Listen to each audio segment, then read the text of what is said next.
Hey, what up guys? How you doing? It is Lasty here. Welcome to Sunday, welcome to Random Pick Day. I just wanted to say at the start of this episode, a big thanks and a big shout out to you guys for the response on the previous episode where I did the whole most interesting player as opposed to the highest rated on the page. It went down amazingly well. The majority of the comments seemed to think that that was a great idea going forwards, and we're actually going to use that method again today. The only difference is I'm going to go silver, gold, inform.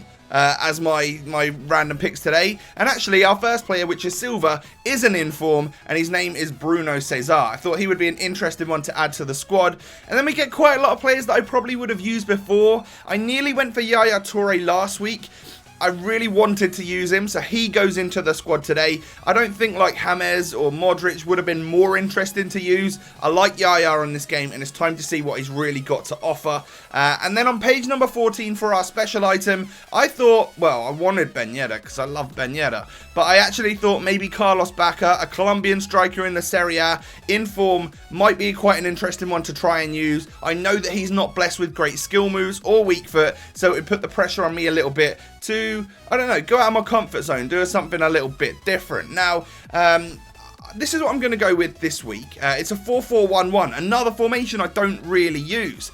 And the starting 11 looks a little bit like this. I think it's really close to being no links wasted, but it's just not when you see the keeper's link to the centre-back. And I think maybe the left-back's link to the left mid. I don't think it quite works, but we're getting there. And I'm trying my best every week to build these squads, because I know some of you guys out there are just obsessed with no links wasted. Doesn't really bother me, if I'm honest, but I know that pleases a lot of you. So at least, you know, I'm going to try my best. We haven't quite made it there this week. So the squad is looking pretty good. I liked it quite a lot. It's got some different players that I just wouldn't use, and that's what I've really been trying to do lately. And our first random pick player typifies that. He's a 74 rated Brazilian in the Portuguese league, in form, Bruno Cesar. Hardly any pace, not great dribbling, but he has got good shooting and passing stats, so hopefully that'll come into play. We've then got Yaya Toure, who is just, I love players like this on the game. Him, Pogba, Hullet, all of that sort of stuff. The big bulky guys who are just going to put in a shift. Great shooting, great physical. That's the sort of player that I like on this game. I then went for Luis Adriano at centre forward. I've kind of always wanted to use him. He looks like an interesting player, and it's never really come up. So when I saw that Carlos Bacca played for Milan as well, that of course was going to mean I got to use Adriano. So Bacca is a Colombian striker, week 1 in form, 84 pace, 81 dribbling, 86 shooting, and 80 physical. But of course, the big thing for this guy is that he has only got the 2-star skills and 2-star weak foot. Will that make much of a difference? Because actually, when I think about it, a lot of the times when I play FIFA now, I literally use the LT-RT dribbling and the no-touch dribbling as like, that's what I use. I don't do roulettes anymore. If I have a 4-star skiller, I will Berber spin, I will chop, I will do that sort of stuff, you know, the advanced roulette, whatever it is. But typically with like anyone that's got 3-star or below, I just rely on the dribbling techniques that we've got, and it works quite well. And I have to say, not one moment during this video did it bother me that Bacca's only got 2-star skills. This episode as well is full of long shots. You've seen one right there from Candreva. Fernandinho gets one for me in a moment as well. And then like Bacca does too, and then Yaya is like the king of long shots. I would class that as a long shot with Fernandinho. That was a really nice one into the back of the net. This guy that I was playing in that particular game, that was like the 3rd long shot I'd scored against him. It was quite embarrassing for him, if I'm honest. But one thing you get with Bacca is finishing. But do I really like him as a player? I don't know.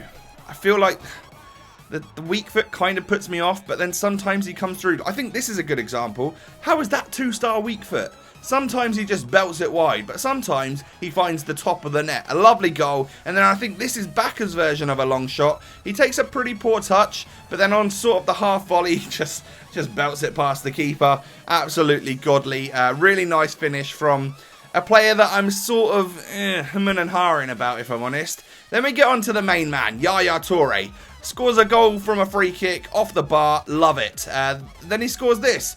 Long shot, bang, another long shot to go into this video. Lovely back of the net, great finish, just loads of power, far corner. That's everything you want in a long shot. Can he do it again though? That's the question. Well, he's going to pick it up and try it.